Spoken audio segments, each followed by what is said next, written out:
Hello दोस्तों, कैसे हो आप? आई होप आप अच्छे ही होंगे। दोस्तों, आज मैं आपको एक ऐसा टॉनिक बताती हूँ जिससे कि आपकी सारी समस्याएं ख़त्म हो जाएगी। जैसा कि मेरे को किसी ने पूछा कि मैडम, हमारे दिमाग में एनी टाइम विचार चलते हैं, एनी टाइम थॉट्स आते रहते हैं, अच्छे बुरे गंदे पॉजिटिव नेगेटिव थॉट्स आते हैं, परंतु एनी टाइम चलते रहते हैं हमारे। हम कोई काम करते हैं तो हमारा शरीर कुछ काम करता रहता है, लेकिन दिमाग हमारा कहीं और रहता है।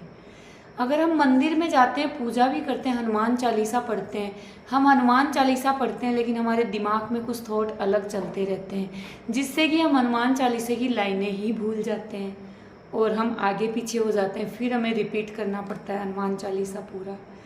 ऐसे किसी भी वर्क में, जैसे कोई भी वर्क करते हैं तो हमारे दिमाग में विचार चलते ही रहते हैं, तो वो कार्य हमारा अच्छे से नहीं होता है। तो इसको कैसे शांत किया जाए इन विचारों को?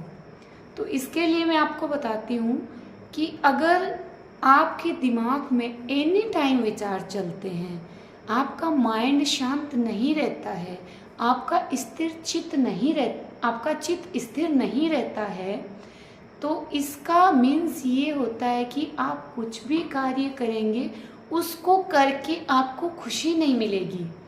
क्योंकि हम किसी वर्क में हमारा मन लगाते हैं, मन से करते हैं, तभी तो खुशी मिलती है ना। अगर बच्चे भी पढ़ रहे हैं और उनको पढ़ने के लिए बोल दें और उनका पढ़ने में मन नहीं है, उनका अगर दिमाग में और कुछ चलता रहता है, तो वो अच्छे से परफेक्टली उस चीज़ को याद ही नहीं कर पाएंगे। हमारे ऊपर भी यही चीज़ लागू है। कोई भी व्यक्ति है, कुछ भी काम कर रहा है, अगर उसका मन वहाँ नहीं है तो फिर वो काम तो परफेक्ट हो ही नहीं सकता। तो सुबह उठते ही विचार आना शुरू हो जाता है, पूरे दिन काम करते रहते हैं, फिर भी दिमाग में फ्लो आता है, ये ऐसे हो गया, ये वैसे हो गया, ये कैसे होगा, मेरे साथ इसने ये किया, उसने वो किया, अब मैं कैसे करूँगा, मेरे साथ गलत हुआ, मैंने उसके साथ अच्छा किया, अब आगे क्या होगा, राम जाने इतने दिन अच्छा नहीं हुआ, आगे कैसे अच्छा होगा, क्या होगा, बच्चों को लेके। तो जो सारे दिन दिमाग में विचार चलते हैं, उनको आप साइड में कीजिए। उनको साइड में करने का एक तरीका है, सुबह आप मेडिटेशन कीजिए। मेडिटेशन से आपके विचारों में कंट्रोल होगा। दूसरा एक महत्वपूर्ण तरीका है कि आपके अगर विचार ज़्यादा आ रहे हैं, तो आप सबसे पहले जो अन्न और जल ग्रहण करते हो उसकी मात्रा कम कर दीजिए। उसकी मात्रा कम कर दीजिए और आप आलस ना करें।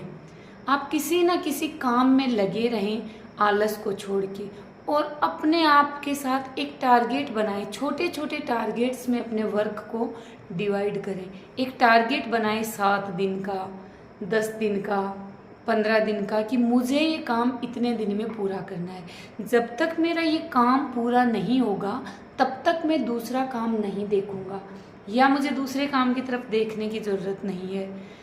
तो आपका पूरा ध्यान उस वर्क में लग जाएगा और आप बिल्कुल भी विचार आपके दिमाग से धीरे धीरे धीरे धीरे आपका माइंड शांत होता रहेगा, स्थिर चित्त रहेगा आपका, और उससे आप जो वर्क कर रहे हो उसमें आपको 100% सफलता मिलने के चांस रहेंगे। और अगर आपने उस वर्क को डिवाइड किया है अलग अलग, तो माना कि आपने 7 दिन में उस वर्क को डिवाइड किया है, तो वो 7 डेज में आप जो वर्क कर रहे हो उसका रिजल्ट जब आपको मिलेगा, तो आपका माइंड अपने आप शांत हो जाएगा, विचार अपने आप आने और जाने बंद हो जाएंगे। दोस्तों, विचार आने भी चाहिए, जाने भी चाहिए, पॉजिटिव थॉट भी हमारे दिमाग में आनी चाहिए, लेकिन इसका यह मतलब नहीं है कि सुबह उठते ही विचार आने लग जाएं, सारे दिन विचार फ्लो करते रहें, या हम पॉजिटिव सोच रहे हैं तो सारे दिन पॉजिटिव सोचते रहें।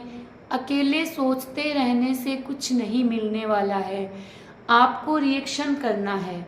रिएक्शन किए बिना अकेली थॉट आपको आगे नहीं बढ़ाएगी। आप पॉजिटिव सकारात्मक थॉट रखते हो, सकारात्मक सोच है आपके पास, लेकिन आप उस पर वर्क नहीं करते हो। वर्क नहीं करोगे तो वो थॉट बनकर ही रह जाएगी। इसलिए आप अंजल को कम कर दीजिए और आलस को कम कर दीजिए, और कोई एक वर्क के लिए टारगेट लीजिए। उस टारगेट को छोटे छोटे टुकड़ों में डिवाइड कीजिए और आप मानोगे नहीं दोस्त, फर्स्ट टाइम जब 5 दिन का 7 दिन का आपका टारगेट रहेगा, आप अपने आप को पूरा उस वर्क में लगा दोगे और उसका जो रिजल्ट मिलेगा वो रिजल्ट आपके विचारों को अपने आप रोक देगा और आप उस दिशा में चलते रहेंगे। तो जय हिंद दोस्तों, फिर मिलते हैं नेक्स्ट वीडियो के साथ।